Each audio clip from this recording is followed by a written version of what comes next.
Hello student, स्वागत है आपका English competitive exam with SSP में। लास्ट क्लास में हमने यूपी पीजीटी का एक टॉपिक किया था जो कि कमला दास जी के ऊपर था। वो काफ़ी अच्छी तरह से हमने टॉपिक किया था, काफ़ी अच्छा लगा था आपको सुनने में, मुझे करने में, क्योंकि वो पहली ऐसी पोइटेस थी इंडिया की जिनको बहुत सारे अवार्ड मिले थे और उन्होंने ज़्यादातर फेमिनिज्म पे लिखा था। तो इसी वे में आगे बढ़ते हुए आज हम टॉपिक में डिस्कस करेंगे जिनका नाम है मुल्क राज आनंद। मुल्क राज आनंद जो हैं वो बहुत ज़्यादा फेमस हैं। वो फेमस इसलिए हैं क्योंकि उनकी जो लिखी हुई एक शॉर्ट स्टोरी है वो लॉन्ग स्टोरी के रूप में 9th क्लास के, अगर आप 9th क्लास में हैं और आपके पास एनसीईआरटी की बुक है तो उसमें वो चैप्टर दिया हुआ है, chapter 1 the lost child moments में। तो that chapter has been written by Mulk Raj आनंद। हो सो कि आपको स्टोरी उसकी पता होगी, अगर आप स्टूडेंट हैं या एज अ टीचर भी आपको पता होगी, आपने पढ़ाया होगा। तो चलिए शुरू करते हैं आज की video. As I told you in last class that we have to discuss into 4 types. First will be life, causes, work and honours. First जो होगा वो लाइफ होगा, फिर कॉजेज होंगे, फिर वर्क होगा, फिर ऑनर्स होगा कि उनकी लाइफ के बारे में बताते हैं, कॉजेज क्या है, वर्क क्या है, ऑनर्स किस वजह से लिखा था, ये चीज़ें। तो आनंद वॉज बॉर्न इन पाकिस्तान। कहाँ बॉर्न हुए थे ये? पाकिस्तान हुए थे, पाकिस्तान में बॉर्न हुए थे ये। और पाकिस्तान के पेशावर में इनका जन्म हुआ था, वहाँ पे बॉर्न हुए थे। और he was very fond of TS. Eliot. TS. Eliot के बहुत ज़्यादा करीबी थे, बहुत ज़्यादा उनके एक तरह से फ़ैन थे, चाहते थे कि मैं भी उनकी तरह लिखूँ।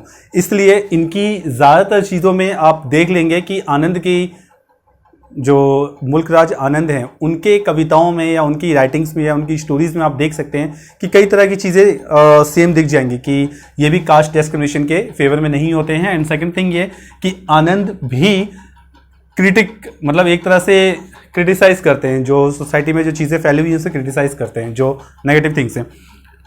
सो यहाँ तक तो आप जान चुके होंगे कि इस टाइप की जो फीलिंग होती है एक सोशल रिफॉर्मर के अंदर होती है, यानी कि जो समाज सुधारक होता है उनके अंदर होती है।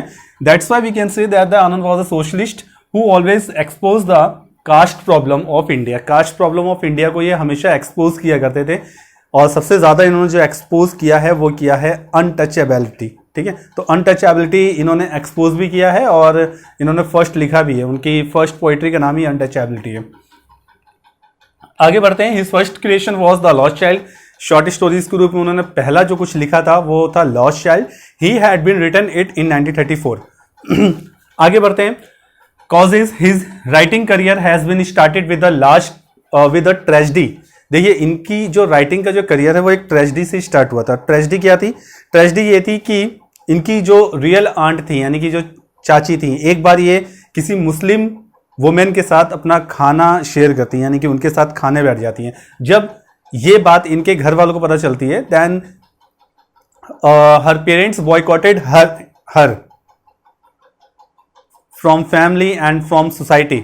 उनके पेरेंट्स उनको समाज से निकाल देते हैं, अपनी फैमिली से निकाल देते हैं और ये चीज़ जो उनकी आंटें बर्दाश्त नहीं कर पाती हैं, सो शी कमिटेड सुसाइड। तो ये अपने आप में बहुत बड़ी बात है कि ये चीज़ें इतना ज़्यादा उनको टॉलरेट करना पड़ा और ये उनके घर में ही एक्चुअल में हुआ था, तो इसलिए उनको ये चीज़ बर्दाश्त नहीं थी और इसी वजह से उन्होंने ये चीज़ आगे ऐसा ना हो, लोगों को जागरूक करना चाहा। That's why he wrote his first poem in 1935 and that was untouchable. चलिए आते हैं next topic of work. He was follower of Mahatma Gandhi. Mahatma Gandhi के इतने बड़े फॉलोवर थे कि उन्होंने non corporation movement that has been taken in 1921 उसमें भी पार्टिसिपेट किया था और फिर इसके लिए वो जेल भी गए थे कुछ समय के लिए। तो ये मैंने यहाँ मेंशन नहीं किया है, आपको पीडीएफ में मेंशन कर दिया गया, आप वहाँ पे देख लेंगे। सो नॉन कॉर्पोरेशन मूवमेंट 1921 में वो पार्टिसिपेट किया था उन्होंने। His first poem was publish in 1935। As I told you just now that his first poem was untouchable that was publish in 1935। देखिए, इस पोएम में क्या होता है ये तो जब हम इसके मुल्क राज आनंद के वर्क एट ग्लांस वाले टॉपिक में पढ़ेंगे। वैसे भी अभी पार्ट 1 है, बस ये है कि उसका भी रिलेशन कहीं ना कहीं अनटचेबल से होता है। देखिए, अनटचेबल का मतलब होता है छुआछूत। ठीक है, इसे हिंदी में यही कहते हैं कि आप किसी को छूने से भी घबरा रहे हैं। पता नहीं लोगों के अंदर ऐसी मानसिकता कैसे आती है। चलिए टॉपिक पे आते हैं। Untouchable that made him very popular of that time. उस समय उनको बहुत ज्यादा पॉपुलर बनाया था। He wrote the old women and the cow that was explanation of women status at that time. उन्होंने फिर जो नेक्स्ट लिखा the old women and the cow लिखा, और जब ये लिखा था तो उस समय उन्होंने वुमेन की जो भी प्रॉब्लम्स थी उस समय सोसाइटी में, कि पर्दा प्रथा थी और विधवा प्रथा थी, सती प्रथा थी, तो इन सबको इन्होंने दूर किया और उसके बारे में अपने लिखा था ताकि लोग जागरूक हो सकें। नेक्स्ट आते हैं ऑनर्स पे। He is known as India's Charles Dickens. देखिए चार्ल्स डिकेंस के रूप में इनको जाना जाता है, क्यों? क्योंकि इन्होंने भी समाज की जो भी ऐसी लोअर कास्ट जैसी थिंकिंग थी या जो ट्रेडिशनल थिंकिंग थी उसको दूर करने में काफी अच्छा रोल प्ले किया था। As both of them used to write about the caste system. दोनों ही कास्ट सिस्टम के लिए लिखा करते थे।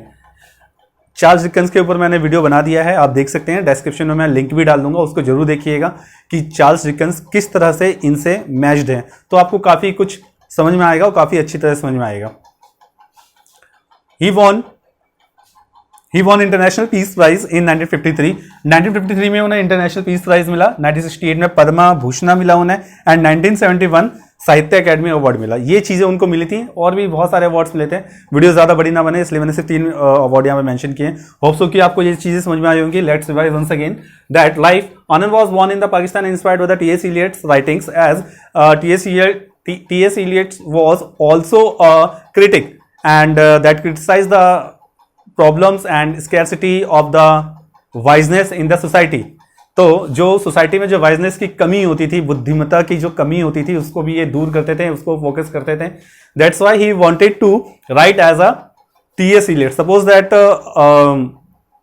आई am very fond of Khan sir या Vikas sir, so I will try to teach like them, उनकी तरह पढ़ाने की कोशिश करूंगा। तो उन्होंने भी ये चीज कोशिश की है।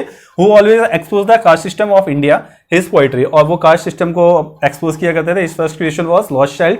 The lost child you can see in the 9th class book, chapter number 1, 9th moments, जो कि सप्लीमेंट्री बुक होगी, रीडर बुक की बात नहीं हो रही है, और एनसीईआरटी बुक होगी। चलिए टॉपिक पे आते हैं।